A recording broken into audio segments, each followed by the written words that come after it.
Lalaki arestado naman matapos mamukpok ng bato sa ulo ang isa pang lalaki sa Anda.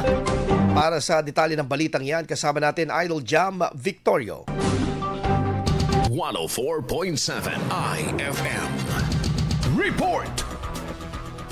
Arestado ang isang 19 anyos na lalaki matapos sumanong mamukpok ng bato sa ulo ng isa pang lalaki noong madaling araw ng Sabado sa Congo Street sa Anda, Pangasinan. Ayon sa lalaking biktima, pasakay na sana umano ito ng kanyang motorsiklo nang biglang lumapit ang sospek at pinukpok siya sa ulo gamit ang bato.